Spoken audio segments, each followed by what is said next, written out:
Vuelvo a leer el pasaje. Jesús le respondió: mi Padre hasta ahora trabaja y yo trabajo. Por esto los judíos aún más procuraban matarle, porque no solo quebrantaba el día de reposo, sino que también decía que Dios era su propio Padre, haciéndose igual a Dios. Quiero empezar en esta mañana haciéndote una pregunta y con base en esa pregunta centrarnos en todo lo que dice este texto, este precioso evangelio. ¿Quién es el Señor Jesucristo para ti? ¿Quién es el Señor Jesucristo para ti? De hecho, el entender quién es el Señor Jesús o la identidad de Cristo Jesús ha sido la discusión constante de muchos siglos. De hecho, Cristo Jesús, la persona más importante que ha existido sobre la tierra, ha suscitado muchos debates y contiendas entre muchos tratando de identificar quién es Él. Para algunos el Señor es un maestro moral. Lo han presentado a Él como el gran maestro moral que tiene palabras morales tan importantes y que ojalá todas las personas pudieran aprender de ese gran maestro moral. Recuerdo el caso de Gandhi. Gandhi en alguna ocasión quiso hacerse cristiano y dijo, bueno, yo quisiera hacerme cristiano porque él leyó el capítulo 5 de Mateo, las bienaventuranzas, donde dice, bienaventurado los pobres en espíritu, porque de ellos es el reino de los cielos, y eso le cautivó a él. Pero después él fue a una iglesia y miró el comportamiento de muchos cristianos tan terrible y él dijo, yo no voy a hacerme cristiano. Él, por supuesto, no entendía quién era Cristo. Él vio a Cristo como un simple maestro moral, del cual hay mucho que aprender, pero es un simple maestro moral. Para otros, de hecho, de la teología de la liberación, naciendo desde el seno, entre comillas, de la cristiandad, de la Iglesia Católica Romana, muchos comenzaron a ver a Cristo como ese gran revolucionario. Ese gran hombre revolucionario que siguiendo sus enseñanzas muy buenas se puede lograr sociedades mejores, pero no se evidenciaba realmente quién es Jesús. De hecho, en el tiempo de Cristo Jesús también esta polémica cuando vieron a Cristo Jesús, metámonos en el contexto de los evangelios. Muchos conocían a Cristo Jesús desde niño. De hecho, muchos le decían a su padre conocemos, a su madre conocemos a sus hermanos, y eso era el debate. ¿Quién es este?, decían. Si aún su padre y su madre están entre nosotros y sus hermanos y les conocemos. Para muchos, Cristo lo acusaban de ser un samaritano. Es decir, le querían decir, tú eres lo peor, eres un peor pecador, eres como un samaritano. Otros, hablando de las obras de Cristo y de lo que Él hacía, decían, este es un lunático y está poseído por el demonio. Incluso muchos de los fariseos llegaron a acusar a Cristo de ser hijo de fornicación. Y así le acusaban. Otros decían que el poder de Cristo, en el cual Él hacía tantos milagros, era de origen satánico y demoníaco. Por el príncipe de Belcebú haces estos milagros. Otros decían que Jesús era un blasfemo. Has blasfemado. Por eso, mis queridos hermanos y amigos, comencé preguntándote, ¿quién es Jesús para ti? Porque todos durante más de 2000 años han tenido un pensamiento y un argumento de quién es Jesús, de quién es Él. Pero realmente, como hemos mirado en este Evangelio de Juan, porque el propósito ha sido ir capítulo por capítulo de este Evangelio de Juan, versículo por versículo, para tratar de ver al Señor Jesucristo en él. Pero ninguna de las cosas que hoy les he mencionado es lo que la Biblia dice de Cristo Jesús. Por ejemplo, no es un maestro moral. La Biblia dice Cristo es Dios. El Señor Jesucristo no es un maestro moral, Él es el Salvador. Él es el Salvador. Pero volvamos a nuestro pasaje en el versículo 16. Recordemos, hace 8 días miramos el milagro que el Señor había hecho en el estanque de Betesda, como el Señor sanó a un paralítico, y esto suscitó un problema con los religiosos de la época, los fariseos. Ellos comenzaron, fue un día sábado, y usted sabe que el Señor en la ley de Moisés ordenó que se debía guardar el día de reposo, el día sábado, y ellos estaban observando el día sábado, y ellos tenían gran rigurosidad cuando observaban el día sábado. Ellos prohibían muchas cosas y se negaban a hacer muchas cosas el día sábado. Y el Señor hizo un milagro el día sábado. Y eso suscitó un problema para los judíos, porque dijeron: ¿cómo es posible que tú sanes un día sábado? Has quebrantado el mandamiento. Has quebrantado el mandamiento. Y dice el versículo 16, y por esta causa los judíos perseguían a Jesús y procuraban matarle, porque hacía estas cosas en el día de reposo. Todas estas afirmaciones que yo comencé diciéndoles que el mundo tiene de Jesús, como en el versículo 16, esta persecución que se levantó contra Cristo Jesús hasta tal punto que leímos que dice procuraban matarle. Esta persecución con Cristo Jesús, mire, es algo no nuevo. De hecho, es algo que el Salmo 2 profetizó muchos siglos atrás. Y hoy quisiera centrarme con base en estos textos en 3 puntos en los cuales quisiera que nos dirijamos. En primer lugar, quisiera que miremos la oposición a Cristo. Este pasaje lo que nos revela en primer lugar la oposición a Él.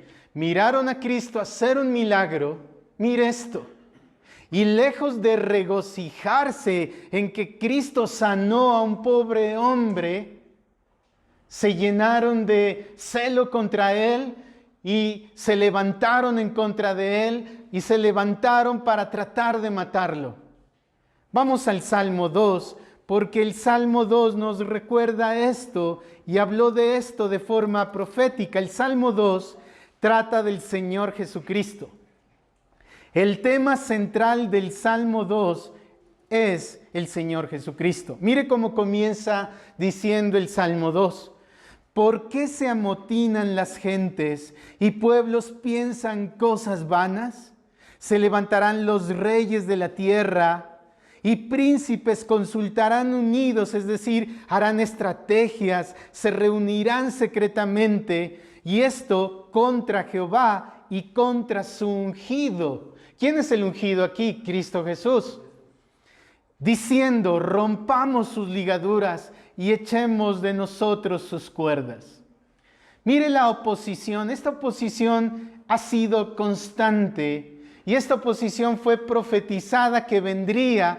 Cristo vendría, el Salmo 2 dice, y los reyes de la tierra, los poderosos de la tierra como los fariseos, ellos eran un grupo especial en su sociedad, se levantarán contra Cristo. Pero déjeme decirle lo que la Escritura dice, y es que toda oposición, todo levantamiento contra Cristo, toda oposición en contra de Él, en contra de quién es el Señor Jesucristo, si bien es cierto, la hacen los hombres, no obstante, toda oposición contra Cristo tiene origen satánico. Cuando usted oiga, cuando usted escuche algo que niega a Cristo, que se opone a Cristo, déjeme decirle, aunque venga de una mente humana, aunque venga de una persona humana, toda oposición a Cristo es satánica y tiene su origen en Satanás mismo, porque Satanás mismo se ha levantado y siempre lo ha hecho con un propósito especial: oponerse y levantarse a Cristo. Él siempre lo ha hecho. Él usa la naturaleza pecaminosa del hombre que es aborrecedor de Dios, usa esa naturaleza para levantarse y oponerse a Cristo. Por ejemplo, les doy un ejemplo. ¿Usted recuerda Herodes? Cuando Cristo nació, fue enterado Herodes de que Cristo había nacido por parte de estos sabios que vinieron de Oriente y le dijeron: ¿dónde está el rey que ha nacido? Porque venimos a adorarle. Y él, cuando oyó que era un rey, se estremeció y dijo: mandemos a matar. Doy la orden de que mueran todos los niños menores de 2 años. Tratando, esto, mi querido hermano, esto no es otra cosa sino que un levantamiento contra Cristo, de origen satánico. Satanás usó a este hombre perverso con el propósito de aniquilar al rey que había nacido. Pero miremos más allá. Usted recuerda cómo Satanás tentó a Cristo en el desierto. Cristo en el desierto fue tentado por Satanás. Mire, esa tentación no solamente implicaba que convierta las piedras en pan. Eso tenía algo más profundo. Y es que si Cristo obedecía a Satanás, Cristo sería como Adán. Perdería su lugar delante del Señor. Cristo sería destituido de Dios mismo. Pero sabemos que eso no es posible porque Cristo mismo es Dios. Por lo cual Satanás trató de hacerlo y trató de tentar a Cristo y llevar a Cristo a esa situación.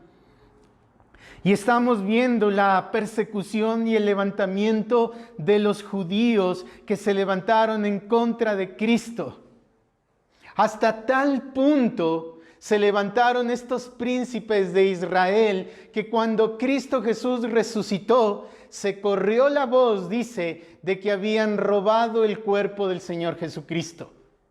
Lejos de mirar la obra, lejos de decir: evidentemente pusimos guardas a la entrada de la puerta de la tumba de Cristo, pusimos una piedra enorme ahí y pusimos guardas, era imposible que alguien entre y se robe el cuerpo de Cristo.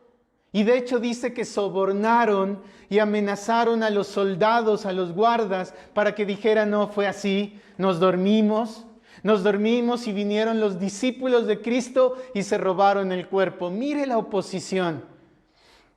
Tal es la oposición contra Cristo, que tiene de origen satánico, que aun cuando Cristo murió y resucitó y subió al cielo, tal oposición contra Cristo se manifestó al levantarse en contra de la iglesia.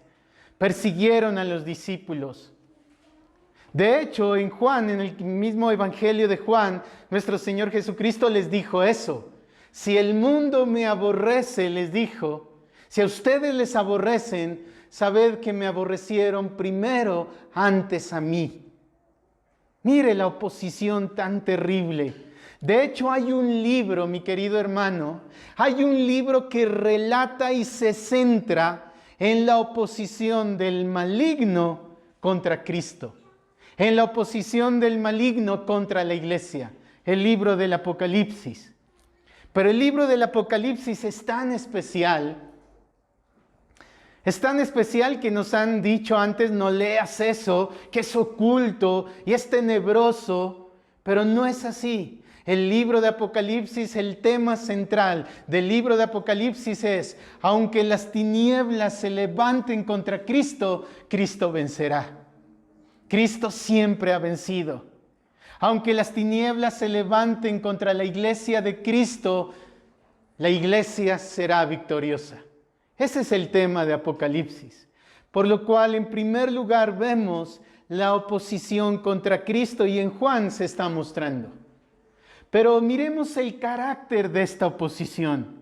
Es decir, ¿cuál es el carácter y la naturaleza de la oposición a Cristo? La oposición a Cristo tiene como centro y como punto especial, mire lo que dice el Salmo 2, donde estamos, el versículo 3. Rompamos sus ligaduras y echemos de nosotros sus cuerdas. Pero volvamos al pasaje de Juan que estamos leyendo, porque mira lo que dice el versículo 18. Por esto los judíos procuraban matarle, porque no solo quebrantaba el día de reposo, sino que también decía que Dios era su propio Padre, haciéndose igual a Dios. ¿Cuál es el carácter de la oposición contra Cristo?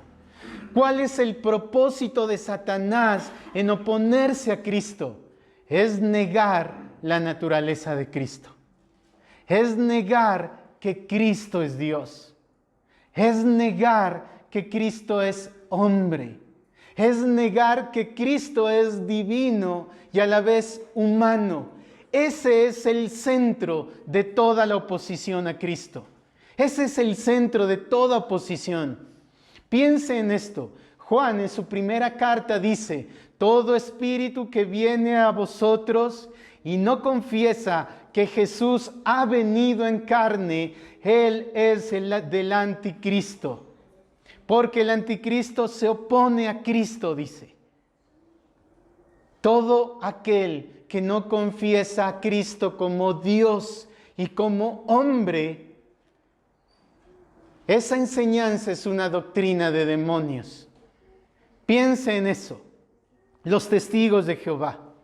Los testigos de Jehová niegan a Cristo Jesús. Ellos niegan que Cristo sea Dios.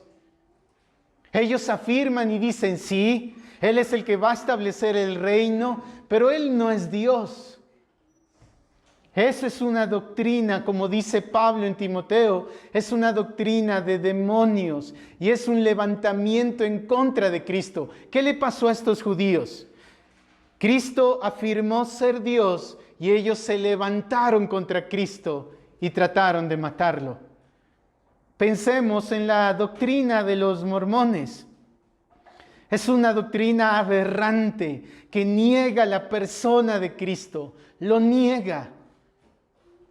Piense usted, por ejemplo, en muchos de los que han tomado el judaísmo como los judíos mesiánicos, aunque a veces parece atrayente, parece muy espiritual porque tienen cosas de Israel, parece muy atrayente. Una característica de ellos es, sí, Cristo es el Mesías, sí, pero Él no es Dios. Él no es Dios. Esa es una doctrina que niega a Cristo. Y todo lo que niega a Cristo tiene como sus entrañas de su origen en Satanás mismo. Piensen ustedes en muchos otros cristianos.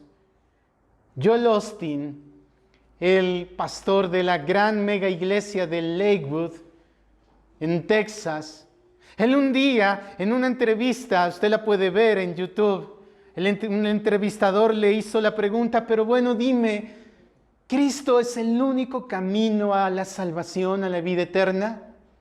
Joel Osteen hace una pausa, se sonríe y dice, él es muy carismático, físicamente pues dicen que es muy atractivo. Se sonríe y dice, no puedo decir eso. Yo fui a la India, dice él, y yo vi cómo esa gente es tan espiritual, cómo esa gente es tan devota de sus dioses. No puedo afirmar que Cristo sea el único camino al Padre. Eso es negar el Evangelio. Eso es negar a Cristo. Eso es negar el Evangelio. Por lo cual, todo eso es un ataque directo contra el Señor Jesucristo. Negar que Cristo es Dios mire lo que dice el salmo que estábamos leyendo, Salmo 2, versículo 3. Dicen, rompamos sus ligaduras, es decir, que Él no nos gobierne.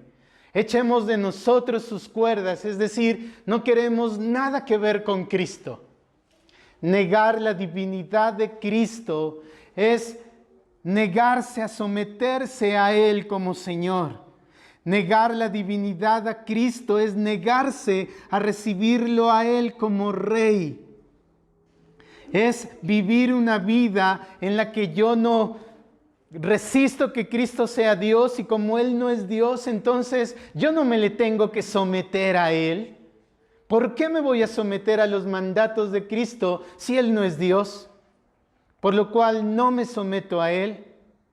Su reino, el Evangelio que es una muestra o que predica el reino de los cielos es despreciado y aborrecido. Por eso Juan mismo dice en el capítulo 3 que la luz vino al mundo y las tinieblas amaron más sus tinieblas que la luz, porque sus obras eran malas. Entonces, en primer lugar, miramos que hay una constante oposición a Cristo. Hay una constante oposición a Cristo. Mire, eso es terrible. ¿Qué pasa, mi querido hermano y amigo, si quitamos a Cristo de la iglesia? ¿Qué somos? ¿Un grupo social? ¿Se desmorona todo? ¿Seremos un grupo chévere de amigos que podemos hacer muchas cosas, que podemos aprender muchas cosas para mejorarnos en nuestro trabajo? Pero eso no es el centro de la iglesia. El centro de la iglesia, la razón de la iglesia, sobre quien se edifica la iglesia es Cristo mismo. Es Cristo Jesús. Por eso toda oposición a Cristo debe ser rechazada con contundencia.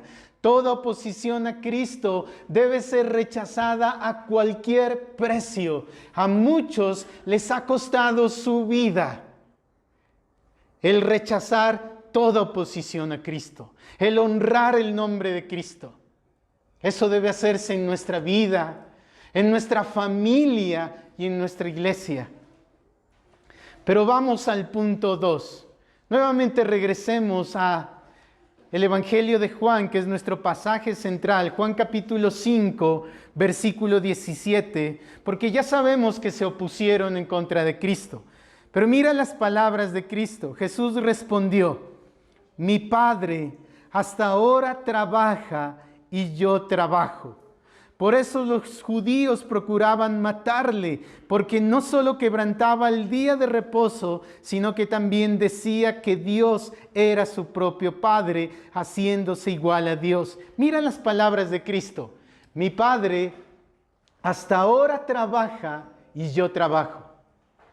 Los judíos entendieron el mensaje. Cuando Cristo estaba diciendo, mi Padre hasta ahora trabaja y yo trabajo, Él se estaba poniendo de igual con el Padre.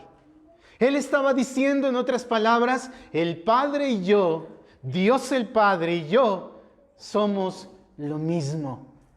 Somos Dios. Por eso ellos oyeron eso y trataron de matarlo, porque Jesús claramente afirmó que Él era Dios. ¿Qué implica estas palabras? Y en segundo lugar, vemos aquí, a pesar de la oposición que pueda levantarse en contra de Cristo, estas palabras confiesan por la boca de Cristo Jesús mismo que Cristo es Dios. En segundo lugar, Cristo está afirmando que Jesús es Dios. Mira esto. Que cualquier hombre diga que Cristo es Dios, que cualquier ser humano diga que Cristo es Dios, es una blasfemia. De hecho, los judíos acusaron a Cristo de blasfemo y procuraban matarle. De hecho, la Escritura en la ley ordenaba que cualquier blasfemo sea muerto a piedras. Por lo cual, si Cristo no era Dios, al hacerse Cristo igual a Dios en sus palabras, los judíos tenían razón. Los judíos tenían razón y debieron haberlo apedreado ahí mismo. Pero mis queridos hermanos, cualquier hombre que diga ser Dios es una gran blasfemia. Es tan grande esa blasfemia que esa es la naturaleza de Satanás mismo. Lucifer un día dijo, seré igual a Dios. Subiré a lo alto, hace 8 días lo leíamos, subiré a lo alto del trono de Dios y seré como Dios, semejante a Él. Por lo cual cualquiera, un ángel o un hombre que digan ser Dios, es la peor blasfemia que pueda haber. Por ahí hay un predicador que dice que nosotros podemos llegar a ser dioses. Eso es aborrecible. No es así. Pero mis queridos hermanos, Cristo es Dios. Por eso Él pudo afirmar claramente, mi Padre hasta ahora trabaja y yo trabajo. Más adelante en el capítulo 14, nuestro Señor Jesucristo dijo, el Padre y yo uno somos. Felipe le dijo, Señor, muéstranos al Padre. Y Él le dijo, mira, me has visto a mí. El que ha visto a mí me ha visto al Padre. Mira quién es Jesús. Cristo es Dios. Ellos tal vez dijeron, pero ¿cómo puede decir que es Dios si nosotros conocemos a sus padres? Conocemos dónde nació, lo conocimos de niño. ¿Cómo Él se atreve a decir que es Dios? Pero ellos ignoraron lo que la Escritura en Isaías, por ejemplo, vamos a Isaías, hablando del nacimiento de Cristo, que efectivamente Cristo nació como un niño. Por eso ellos conocieron a Cristo como un niño. Mira lo que dice Isaías capítulo 9, versículo 6. Porque un niño nos es nacido, hijo nos es dado, el principado sobre su hombro. Se llamará su nombre admirable consejero, Dios fuerte. Mira las afirmaciones sobre la deidad de Cristo. Dios fuerte, Padre eterno, príncipe de paz. Príncipe de paz. Cristo mismo afirmó su divinidad. De hecho, mira cómo Cristo afirmó su divinidad. Él dijo, mi Padre hasta ahora trabaja y yo trabajo. Lo que Él quería decir es, las mismas obras que hace mi Padre, y en otro pasaje Él dice eso, las mismas obras que hace el Padre, yo también las hago. Mire qué tremendo. Cualquier humano que se atreva o ángel a decir que Él hace las mismas obras que el Padre es un blasfemo. Pero Cristo, siendo hombre, es Dios, por lo cual Él sí lo podía decir. Mira lo que dice Colosenses con respecto a las obras de Cristo. Colosenses en el capítulo 1, versículo 16. Colosenses capítulo 1, versículo 16. Desde el 15 leamos, hablando de Cristo Jesús, dice, Él es la imagen de Dios invisible, el primogénito de toda la creación. Él es la imagen, a Dios nadie lo ha visto, dice el pasaje, pero Él es la imagen de ese Dios invisible, el primogénito de la creación. No primogénito porque haya sido el primer creado, sino primogénito en el sentido de el nivel de autoridad y de rango que Cristo tiene. El primogénito era el hijo más especial, el más importante. Cristo es el más importante sobre todo. Por eso lo llama el primogénito. Verso 16. Porque en Él, en Cristo, fueron creadas todas las cosas, las que hay en los cielos y en la tierra, visibles e invisibles, sean tronos, sean dominios, sean principados, sean potestades. Todo fue creado por medio de Él y para Él. Todo lo que existe, dice aquí, fue creado por Cristo mismo. Por eso Cristo pudo decir, mi Padre hasta ahora trabaja y yo trabajo. Los milagros de Cristo, las sanidades de Él, los milagros que hacía, como sanar a los enfermos, como resucitar muertos, como mandar con su palabra que la tempestad sea calmada y el viento sea calmado. Eso lo que revelaba era que Cristo es Dios, y como miramos del domingo anterior, revelaban el establecimiento del reino de Dios. Esta es una afirmación abierta de que Cristo es Dios, salida de las bocas, de los dulces labios, como dice el Cantar de los Cantares, del paladar dulcísimo de Cristo. Cristo está diciendo, yo soy Dios. Yo soy Dios. Pablo dice lo mismo hablando de Cristo y dice Dios. Cristo es Dios, dice Pablo, manifestado en carne. Es decir, mostrado, hecho visible en carne, pero es Dios. Mire, mi querido hermano, Cristo es Dios. Algo menos que esto es una blasfemia contra Cristo mismo. Algo menos que la afirmación que Cristo es Dios es negar a Cristo, y eso, mis queridos hermanos, como iglesia y tú como cristiano, debes rechazarlo con contundencia. Debes rechazarlo con contundencia, porque efectivamente Cristo es Dios. Pero mi querido hermano, ¿para qué se dieron estas palabras? ¿Con qué razón Cristo dijo, mi Padre hasta ahora trabaja y yo trabajo? Con la razón de que Él es Dios, para afirmar su divinidad, como ya lo dijimos. Pero en tercer lugar y como tercer punto, Cristo afirmó estas palabras para que nosotros tengamos la garantía de que Él es absolutamente digno de confianza. Cristo afirmó su divinidad para que nosotros tengamos el grande y fuerte consuelo de que Él es absolutamente digno de confianza. Mira lo que hizo el apóstol Juan con el Evangelio de Juan. El apóstol Juan presentó varios testigos de que Cristo es Dios. Él presentó sus obras diciendo, miren, las obras que Cristo hizo dan testimonio de que Él es Dios. Él presentó también el testimonio de los discípulos, diciendo, miren, los discípulos han afirmado que Cristo es Dios. Juan en el Evangelio también presentó el testimonio de Juan el Bautista, diciendo, miren, el testimonio de Juan el Bautista afirma que Cristo es Dios. He aquí el Cordero de Dios que quita el pecado del mundo. Y dice la ley que para que un testimonio sea válido, para que un testimonio sea verdadero y válido, no servía que fuera de una sola boca. Tenía que ser de más. Y Juan los está presentando.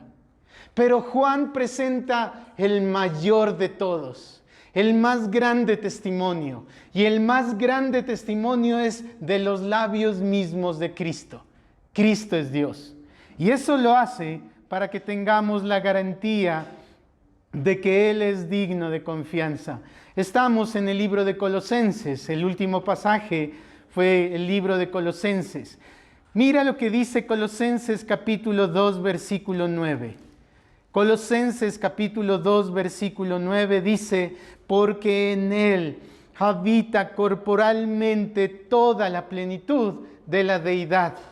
En Él habita toda la plenitud atesorada, porque en Él habitan todos los tesoros, dice aquí en el capítulo 1, 19, en el cuerpo de Cristo toda la divinidad habita.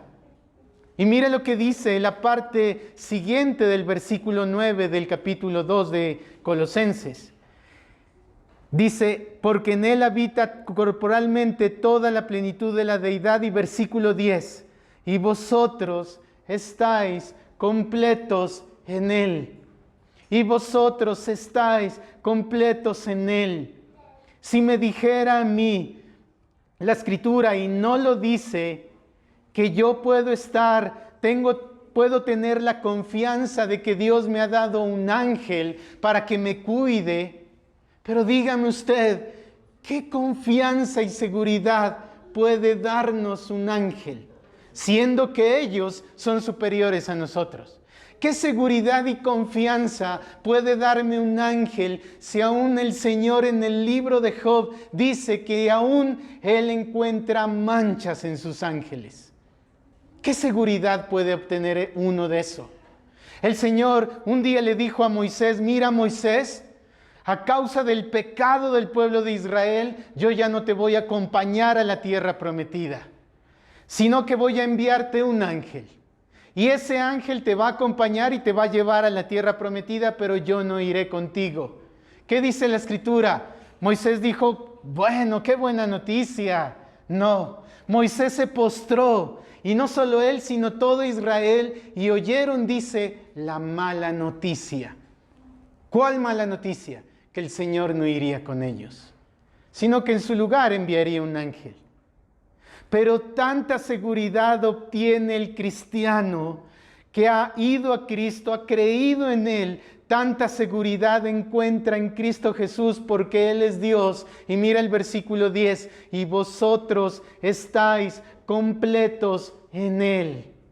Vosotros estáis completos en Cristo Jesús.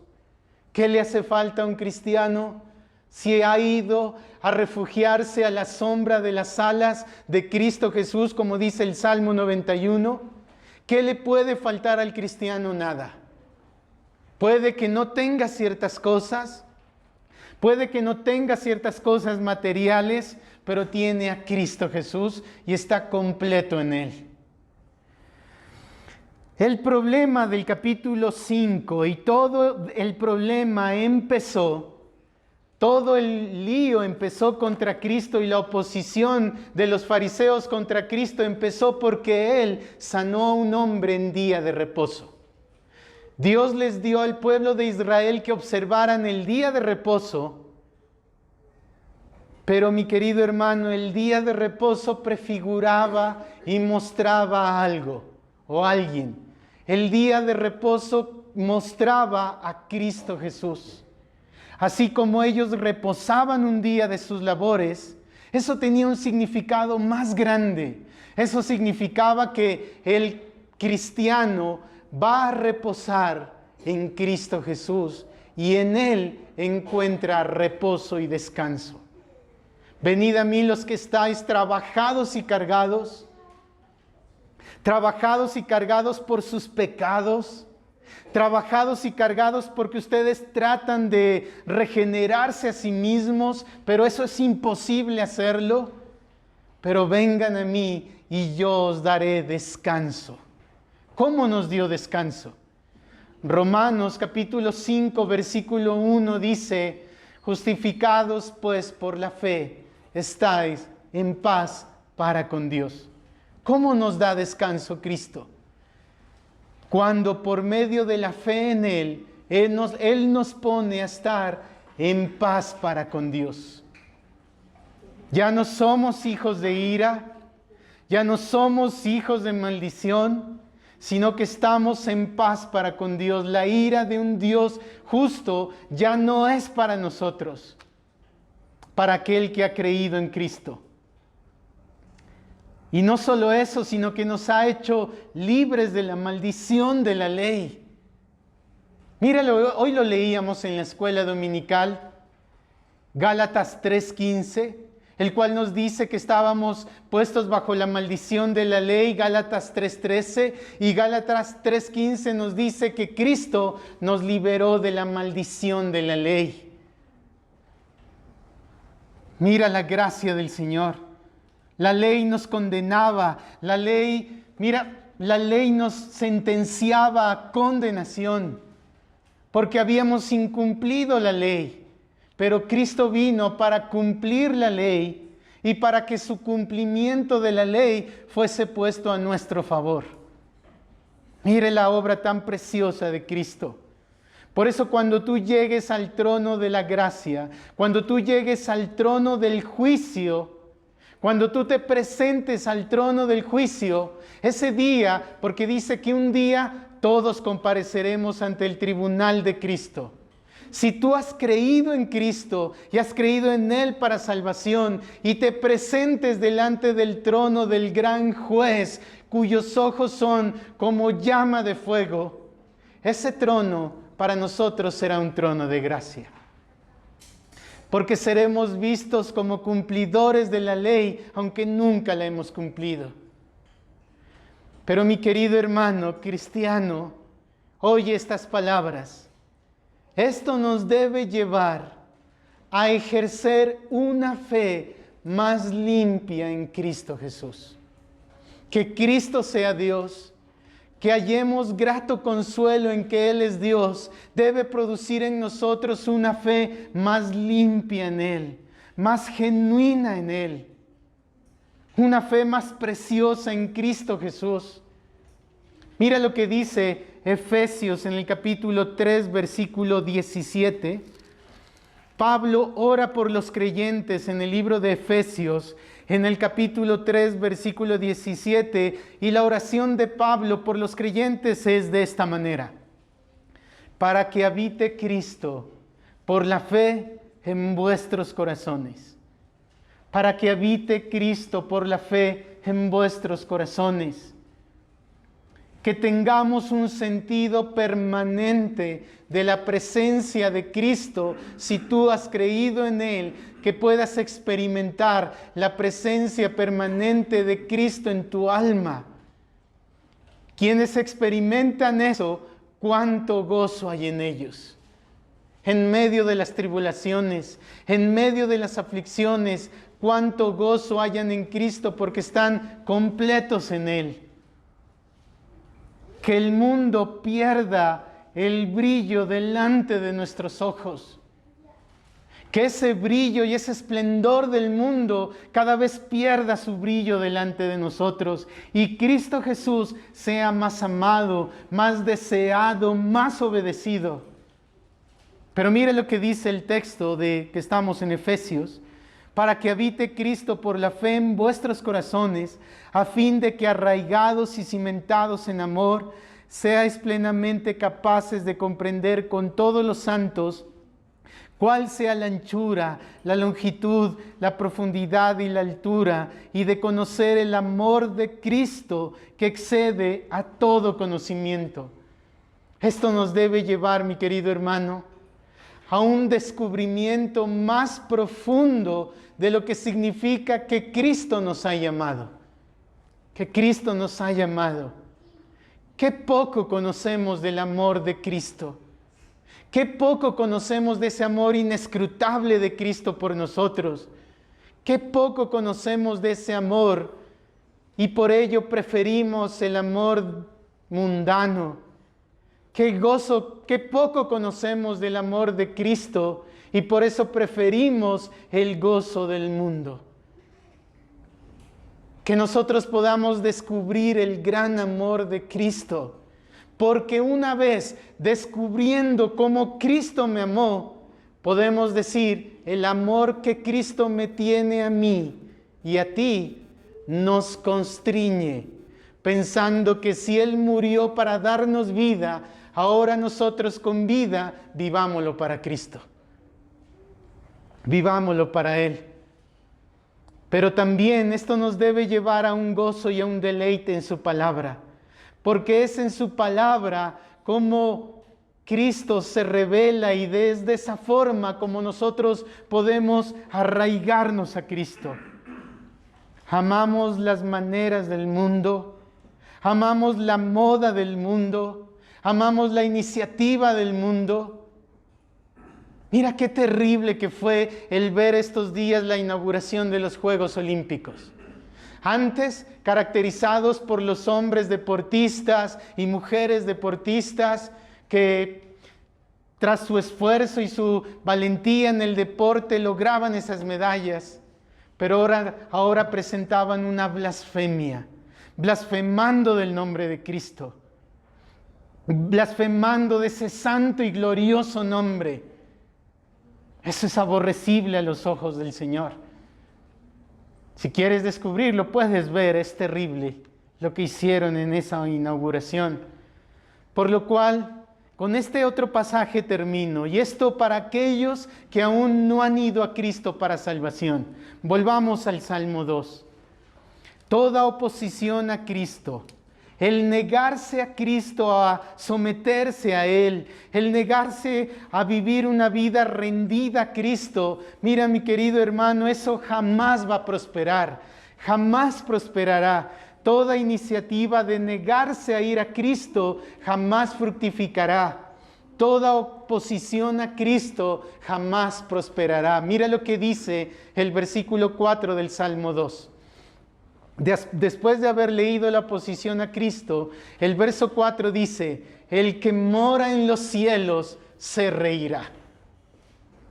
El Señor se burlará de ellos, luego hablará a ellos en su furor y los turbará con su ira. Mira, Él mira cómo es tan insensato levantarse en contra de Cristo. Dios el Padre mira cómo es tan insensato el negarse a ir a Él para salvación. Y Él mira la insensatez del hombre y se ríe. El Señor que está en los cielos se reirá. El Señor se burlará de ellos. Luego hablará a ellos en su furor y los turbará con su ira. Cuán absurdo es, mi querido hermano, querido niño. Cuán absurdo es, querido amigo, el negarse a ir a Cristo. Cuán absurdo es. Cuán insensato es. Por eso, mi querido amigo, ríndete a Cristo. Ve a Él y ríndete a Él. Y dile, Señor, acepto tus condiciones. Me someto delante de ti. Acepto las condiciones del Evangelio. El Señor ha dicho, llevad mi yugo sobre vosotros, pero mi yugo es liviano y ligera mi carga. Acepto rendirme a ti. Acepto dejar mi pecado, abandonar mi maldad y acepto aferrarme a ti para salvación. Acepto que tú me salves. Acepto tus condiciones. Mira cuán insensato es negarse a ir a Cristo. El que está en los cielos se reirá. Cuán insensato fue para los fariseos haber oído de la boca de Cristo que Él es Dios, haber visto los milagros que testificaban y daban testimonio que Él es Dios y haberse levantado en contra de Él. Cuán insensato fue para ellos. Pero mi querido hermano, los que hemos acudido a Cristo Jesús y a refugiarnos bajo la sombra de sus alas, cuánta gracia encontramos en Él y estamos completos en Él. No importa tus tribulaciones, no importa tus aflicciones, no importa lo que estés padeciendo, si estás en Cristo, estás completo en Él. Cuánto gozo hay en Cristo. Oremos al Señor.